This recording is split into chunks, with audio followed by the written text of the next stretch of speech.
Hi and welcome to The Inside Story. This week I'm joined by Tom and Amber Dunning. They're the authors of Surviving the War Against Yourself. Good morning, Tom and Amber. Morning. Morning. How you doing? Yeah, good thanks. Yeah, good. We're enjoying a rare week off together. So it's not happened since Christmas, but we're enjoying it. It's not doing very much. Yeah, because you don't see an awful lot of each other normally, do you? We haven't this week, really. No, we've both got a bit of a busy life, haven't we?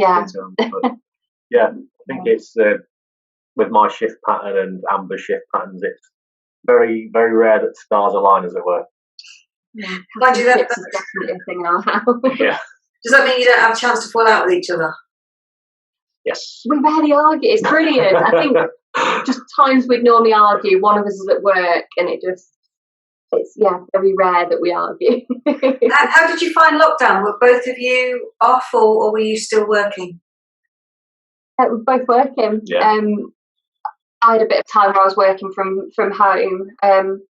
Quickly realised that doing therapy appointments with dogs in the background wasn't the ideal situation. So I went back into the office, and you were business as normal, really. Yeah, still going to work. Yeah. So it's not been too bad for you then? Pretty normal. Yeah, it's not normal, really. That's the weird thing. I mean, we're in a very lucky position to go to work and do those things.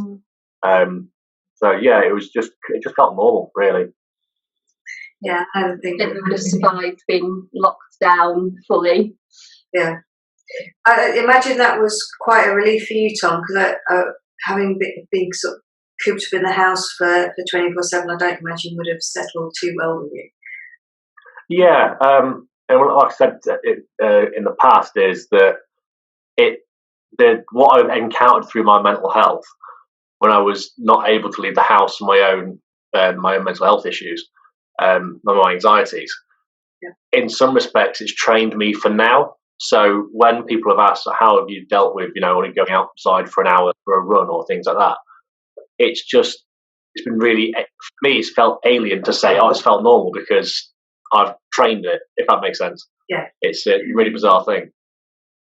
So we met probably just over about 18 months ago, maybe a bit more, when you came to me with the idea for the book, which you very cleverly decided to write from both sides of the story. How did that come about? It just felt like the natural thing to do, really. We sort of found through a big part of our journey was around obviously trying to access sort of the help and support for Tom with his mental health. But we quickly realised that there wasn't much support out there for me, and that made it really difficult for me to help Tom. So it was really important for us that we kind of told both sides and actually made people aware that, I suppose, mental illness, there's a bit of a saying that mental illness is a sort of community illness, and it affects lots of different people. So we wanted to try and get that across, really. And also there were bits that Tom couldn't remember when he was sort of in psychosis, I guess, bits of it. So Tom, tell us a little bit about your background and what the diagnosis is that you have. Yeah, so the background is rough. I think it was about 2014 where I just graduated from my engineering degree, and my mind just decided that it had to sort something out, and that was basically, it picked up from my brother unfortunately passing away 5 years before, and also my childhood of being bullied and assaulted outside. I got to stress, my family's amazing. We've got an amazing family. But as soon as I left the house, it was just completely different. I had to sprint to school. If I didn't sprint, I'd get caught and then I'd be beaten up. And, I was taken to the furthest part of the playing field and beaten up. And that went on for pretty much all the way through my school life. And that all came together. Like, my mind just went, you've done your degree, now sort this out. And pretty much overnight, I started to really hear things. Not like, what am I having for tea tonight, or what am I going to watch on TV? It's like we're chatting now. So it was just like people shouting derogatory things at me. Now, I couldn't tell anyone because I was pretty petrified of myself. But because I didn't speak to anyone about it, and I've always felt there's that man up culture that men can't talk about their mental health, that it got worse. So that's when I started to see my brother.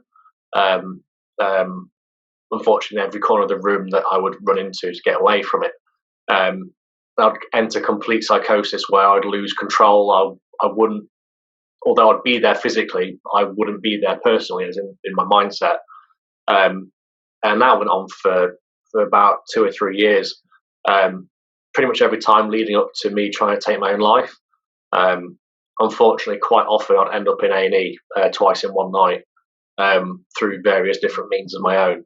And Amber, all the way through it, she's an incredible person. She's been with me throughout the whole thing. And she's really the turning point for me where I got the help that I needed. And the fact that we're now together still, and we're now married, is just testament for me that we've come through a really big thing through life that a lot of people go through and they don't feel comfortable talking about it. So yeah, because of that support, I finally got my diagnosis. So I'm diagnosed with post-traumatic stress disorder, social anxiety disorder, and borderline personality disorder. And yeah, I've kind of wanted to get out of the realms of having this limitation, this stamp on me that I've got this illness. I want to show people that it's not a hindrance. It's something which you can springboard from. And if it wasn't for Amber, I wouldn't have met this one gentleman. I can't remember his name, unfortunately. But he helped build one of the biggest buildings in the world.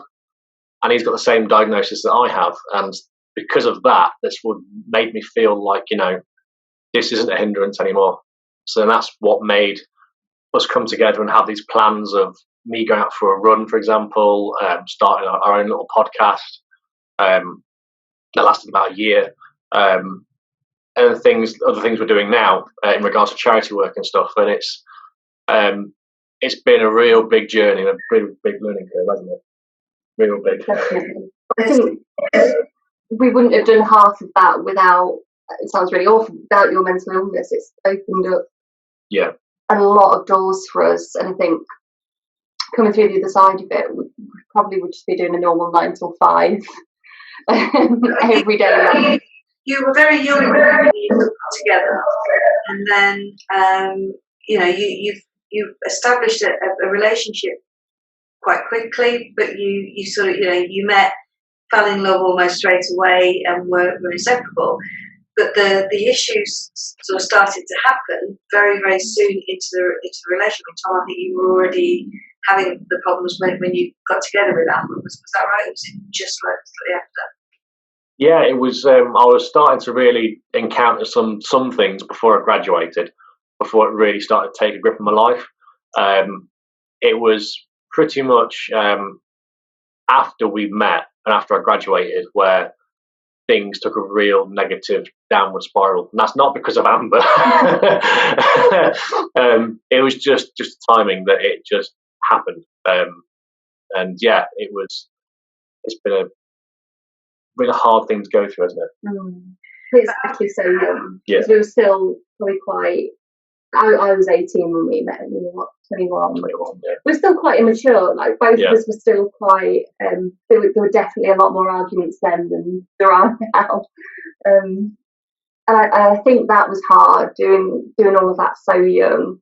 And we kind of put our lives on hold a little bit. We just kind of knuckled down, went to work, and then we're dealing with all of this stuff. Yeah. So we didn't really kind of do the usual stuff of kind of going on too many nights out, because normally they would end up in A&E anyway. So we didn't really kind of do normal 18-year-old stuff. I think we did a lot of growing up together. Yeah. The hard way, unfortunately. So I think but were you already studying because you are a, correct me, what's your I'm technically still a trainee psychological wellbeing practitioner, but I've just finished the course, so I'm just waiting for it all to be signed off to officially say I'm qualified.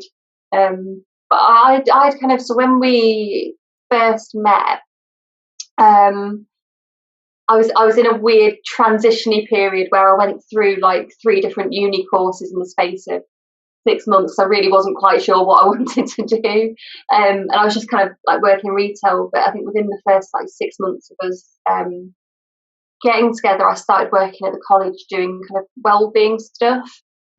So that covered every aspect of well-being really. So I was just starting to kind of get into the realms of more kind of mental healthy kind of stuff.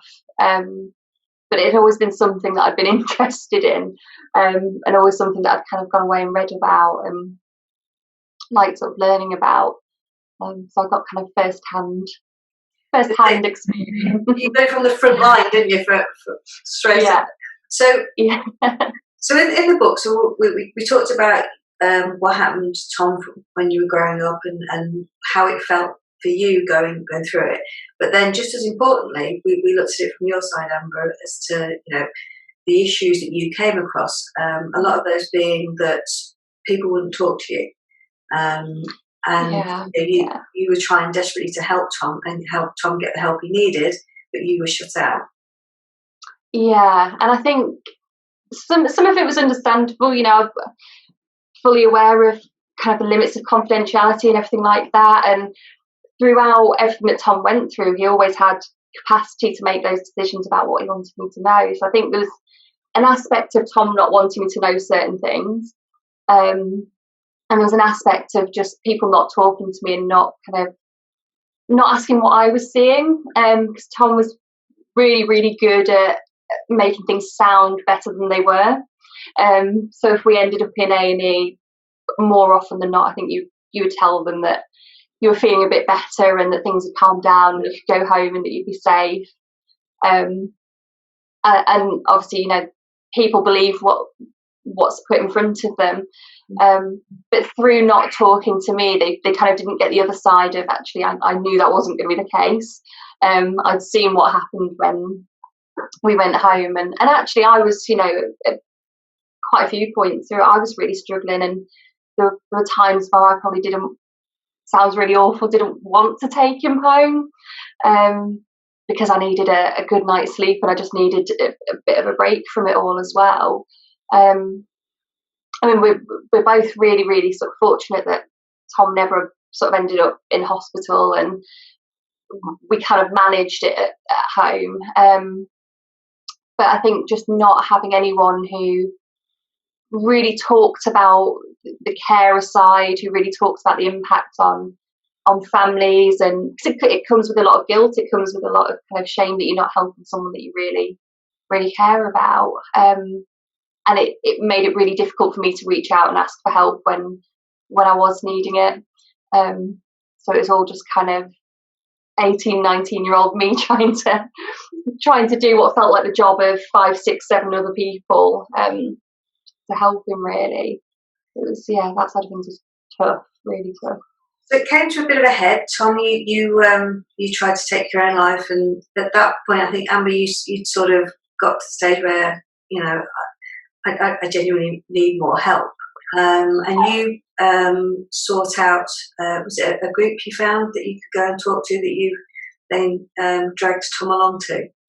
Yeah, at this point, everything had got, we were in A&E every single night, and it got to the point where it felt like all of this stuff was kind of happening around us, and everything was out of control. And I ended up having sort of panic attacks and just not feeling too great myself. So I'd kind of sought out some therapy, because I knew enough about mental health. I was like, I know I need help. So I'd kind of gone and sought that out, and started to see a lady who I work with now. I won't name her, but and she basically referred me she kind of realised within a few sessions that we weren't going to get very far whilst I was trying to deal with all of this stuff at home. And she referred me for some carer support, which at the time was through Rethink. It's kind of changed a little bit now. So I'd had this like carers assessment with this amazing woman who she was sort of very kind of maternal figure. She was very much sort of caring and supportive, and just kind of took me in and told me what I needed to do, which was really, really helpful. But yeah, she invited me along to a carers group that was carers only, so it was like a really safe space where if it had been a bad week, I could go in and I could be angry, I could vent, I could ask for advice, I could sit there and cry. It was just a really, really safe space. And they ran, it was purely carers, and it was very kind of strict on that. They ran like a one-off. It was a session about medication. It was some kind of quite high up pharmacist, I think, in Lincolnshire doing a talk about medications for sort of bipolar and things like that. And I think at the time we were sort of trying to get you to take some medication or to do something that was going to help. And I kind of thought Tom would really benefit from it. I'd heard some of the stories of people that were kind of going through similar things, and I could see that these people were still living really fulfilling lives. They were still really successful, and that I kind of felt if Tom could see these people too, it would take some of that fear away. So I kind of wanted him to just get that outsider glimpse of what was going on. So I asked him if he wanted to go. I got a very, very firm no. It was normally you're quite easily sort of, I can normally talk him into things fairly easily. But that was by far one of the firmest no's I think you've ever given me on anything. And it took quite a bit of pushing and quite a bit of probably slight manipulation on my part. Probably kind of, I think in the end I kind of worded, well, I would really like you to come to support me. And I kind of, I'm not a huge fan of being in huge groups of people. So I kind of made it sound like he'd be doing me a favour by just being there for me. And he wouldn't have to talk to anyone. And so you did agree to come for me rather than you. But and that night changed everything, didn't it? It was really just quite a boring PowerPoint about medication. But it was the conversations in between with all of these people kind of with various mental health diagnoses, and one person in particular who you just clicked with straight away. And it was like seeing kind of a 30, 40-year-old version of yourself, I think. Yeah, it was, yeah. And that changed everything. So I think you realised that it didn't need to be as scary. Yeah. And it didn't need to be this sort of death sentence that, you get a diagnosis and your life's over. Yeah. So that, I was so glad you came to that, because I think it spurred you on, didn't it, to ask for help. From that point onwards then, Tom, you then, so you looked at getting some medication to sort of help keep you on track. It's not by any means a fairy story from that point onwards where it all went smoothly and everything worked, but what you did do was you discovered running. So talk us through that. How did that come about? So when me and Amber first met, we did a race in Stockton-upon-Tees. And it's on YouTube somewhere. And it was something that we both really enjoyed. But because of the whole mental health thing, it just took over my life. So that was the only really bit of running that I did. And then when I kind of started to get my life back on track, I was taking medication, I was seeing a psychiatrist and all those things for my mental health. Amber said, why don't you go for a run, because she used to enjoy it. So I had these real cheap pair of Primark trainers, £2 pair of shorts, t-shirt, just thinking I'm going to hate this. But little did I know that it had become almost an obsession with running, that I just learned that even just running down my street and back again, how much physical exercise, with it being running or anything, really helps your mental health. And that's kind of like, again, springboard to my recovery, that it's like I said, been an obsession, but it's been a healthy obsession where I now know if I'm having a bad day, I go out for a run. Amber even throws my clothes at me, my shorts, my t-shirt, go for a run, you're doing me head in. It's never just I want to get rid of him. It's just got convenient benefits. But yeah, no, that's kind of how I fell in love with running, and it's just I learned how running transforms people's lives, and it really makes you kind of feel happy. They call it the runner's high.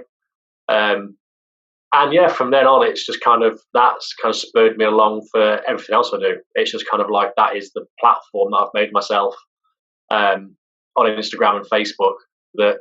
That's my platform as mental health runner, and that's kind of where everything blew up. So, because we should say you should be bigger than you are now, which was part of the problem with the bullying. You were a bigger child, and that's where the bullying stemmed from. And then you started to see the change in your body as you started to run, which gave you, I think, a little bit more self-esteem as well, so that you have the mental health issue relief from actually running, but also you started to feel good about yourself as the weight came off. So you're now helping everybody else that comes to you. So go through the mental health runner then. Talk me about that. So Mental Health Runner is basically, like I said, it's my platform where I shared like my weight loss, like you mentioned. So I lost about 7.5 stone through running and eating a bit better.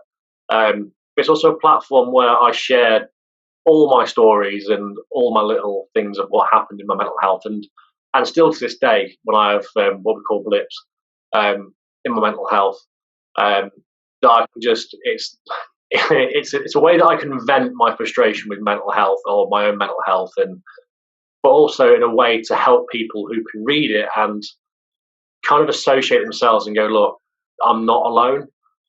This person, Tom here, is having a bad day at the minute. I'm having a bad day, so I'm not alone. It's just trying to, I think that the main goal of Mental Health Runner is to rekindle the phrase man up. Like it's so oftenly said to people. Obviously, man up, people see it as men can't speak out about their mental health. They've got to be headstrong and all this, we're going to be macho and all that. I kind of want to take it back, because for me to man up is to kind of accept there's something wrong and accept some help. And that's kind of like the main goal in the background of what Mental Health Runner is trying to help people get out, see exercise as a benefit for their mental health, stay healthy, but to also normalise conversations in regards to mental health. I mean, and you've done so well with it. You've got quite a few people now that run with you on a weekly basis. Although no more than 6 at any time, is there? Oh no, that's different from running clubs. That's one of the rules where we can meet, can't meet, can do this, can't do that. So yeah, because we're a running group, we can have groups of 16 to one run leader. Yeah. So yeah, we've got a running group in Lincoln called Run Talk Run. So Run Talk Run is like an international kind of big thing. There's some in Dubai, some in America, some in Australia. And because it started in England, there's a lot in England. I kind of wanted to make a running group where it wasn't a running club, where people felt like they had to perform to a certain degree. I'm one of those people that I don't expect to beat world record times. I run because I enjoy it. I'm a very firm believer that if you do 1 mile in an hour, it's the same distance as 1 mile in 10 minutes. So as long as you're out there doing it, what's the point in putting that extra pressure on yourself if you're enjoying it? So I brought Run to Lincoln, and it is, like I said, a running group where we can talk about mental health first, and secondly, we can go out for a run as well. So it's both the things that helped me in my recovery, both talking and running in one. So we don't run all the time. There's sometimes where a runner who joins us who may not make the whole 5K and just wants to walk, and then we'll walk. We prioritise the conversation of mental health first to help those people know that they're not alone and that you're part of this community, and to see running is one of those communities which is one of the most inclusive communities in the world, that everyone wants everyone to do their best and what they want to achieve. and it's facilitating getting people into sport if they want to then pursue it as in a club setting or pursue it as an athlete or things like that. Brilliant. So Amber, now you don't run, am I right in saying? Not anymore. So what are you doing now to make sure that you're still taking care of your own mental health as well as Tom's? It's definitely a work in progress for me. It's definitely that's something that it doesn't come naturally to me to kind of prioritise my own mental health necessarily. And it's certainly something like in the last year, I'm somebody who tends to try and keep very busy. But in the last year, I've been doing my degree. I've been doing this year-long graduate course at the same time, work and everything like that. And I think I've realised probably more recently that I need to start to prioritise my own well-being a little bit, and I need to start to take a bit of a step back. But I'm someone who I get very interested in things for a very short period of time. So I kind of dip in and out of lots of different things. So I'm currently going through a rather expensive skincare phase. But that for me is quite nice, because I know when I'm maybe struggling a little bit, or I'm kind of under a lot of stress or tired, that I tend to neglect sort of my appearance a little bit, and I tend not to kind of focus on those things. That's quite a nice thing for me to be able to just have that time. Trying really hard to get Tom into it, but it's a work in progress. We've just stopped you washing your face with Lynx, haven't we? Yeah, we're making some progress on that one. So it's maybe Amber, you go for a run, and Tom, you use a moisturiser. That's it. Yeah, we'll do a bit of a role swap. I think you might get further with a moisturiser than I will with running these. I'm with you, Amber. I don't run either. So I used to run badly. Generally, it would end up with more injuries than were necessary. Yeah, that's definitely not a thing of mine. But one of my biggest things though for my well-being is going to gigs, and that's been, I think, with lockdown. I'm starting to really get itchy feet. I'm someone, like, if I'm at a gig, I'm very different to in my normal life. I'm sort of person in the mosh pit, kind of like being bashed around a little bit, like the noise, like the chaos. Totally not like that in my ordinary life. So I've really missed that, and so I've spent a lot of time kind of looking at a lot of musicians have done online mini gigs from their living rooms, and I've spent a lot of time doing that lately, which is not quite the same. But it's given me a bit of an outlet. I think music's something that for me is just, there's a song no matter how you feel. There's always going to be something. I get a weird bit of enjoyment from kind of going away and Googling lyrics, and there's a bit of me that's still kind of a 13-year-old soppy sort of romanticising all of those things. So I do sort of really enjoy that as well. But I'm on a bit of a journey to kind of figure out what my version of running is going to be, and I'm not quite sure what it's going to be yet. So I'm just trying to kind of find my. You can tell us. So Tom, what would you say to anybody that was in your situation right now? That back in 2014, if they were where you were, what's the advice you would give? I think that there's like two mantras that I live my life by now, and the first one is if there's 1 in 4 people who suffer with a mental health problem, there's always 3 others who can help save a life, to try and help other people to speak out. But really, for anyone, if I could speak to myself back then, would be, if you go through 1 minute, 1 second, whatever time scale with a mental health problem, is that you're no longer a sufferer, but you're a thriver. What I like to call is that you've survived and you're now thriving with it. And it's okay to talk. I know it's easy, that it's one of those things that people just say, arguably sometimes flippantly, just, you can talk to me, are you okay?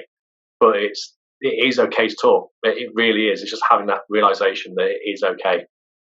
Yeah.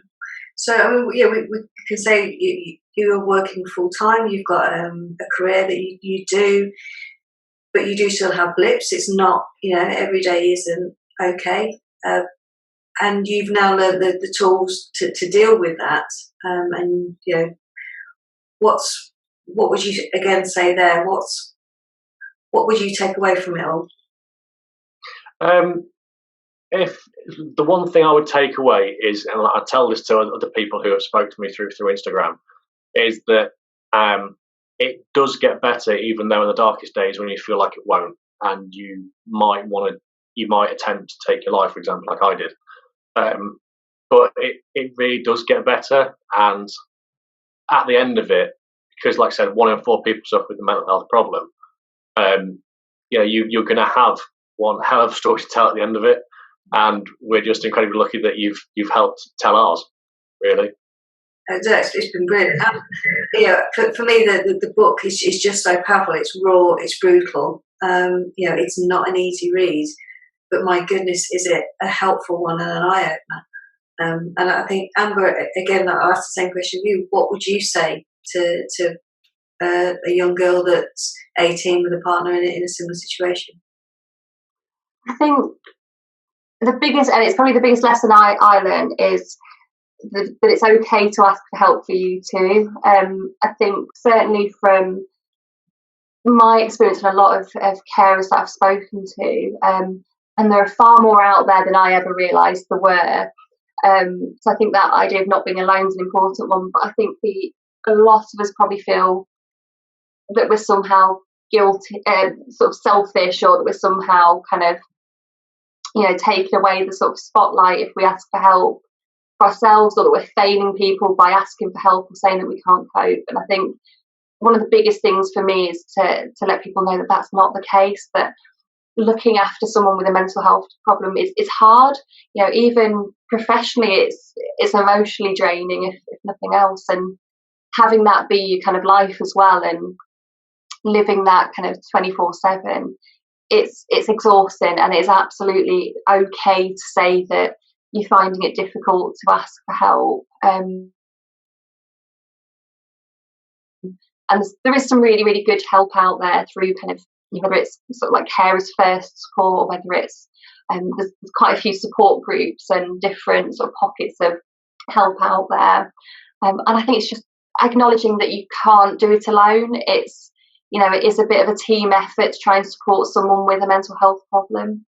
And the sooner you reach out and ask for help for yourself, and the sooner you kind of acknowledge that maybe you need a little bit of help to do that, it gets so much easier. And you get far more kind of how much more rest at the end of it. You're not having these sleepless nights thinking that you're the only person trying to deal with it. So I just encourage people to kind of put that sort of shame aside, and just, if you're struggling, say you're struggling. It's absolutely okay. That's the biggest thing for me. Brilliant. Right, so if people want to get hold of the two of you, if they want help, or want to join the running club, where can they find you both? Yes, you can find me on Instagram at mental_health_runner. On Facebook, we have a Run Talk Run group, so Run Talk Run Lincoln. If you search for that group, you'll be able to find it. What else? Because we're everywhere. We are literally, if you Google us, we're like the first that come up. We've got the email as well, which is mentalhealthrunner@gmail.com. No, that's yours. No, it's through my website. So the website is mentalhealthrunner.co.uk, and the email address is thomas@mentalhealthrunner.co.uk, and that's pretty much straight direct to us. Yeah. Brilliant. Generally, if you Google mental health runner, you'll get to us one way or another. We're literally everywhere. Fantastic. And if anybody wants to get hold of a copy of your book, now I know you have some signed copies that you're happy to send out to people. Can they get that just by emailing you? Yeah. Just find us on Facebook. We pick up messages, Facebook, Instagram, and yeah, we can. If not, the book is available off Amazon, and you can pick it up in any good bookstore, and it's called Surviving the War Against Yourself. So, Tom and Emma, thank you so much for joining me today. It's been absolutely brilliant. Take care of you both. Thank you for having us.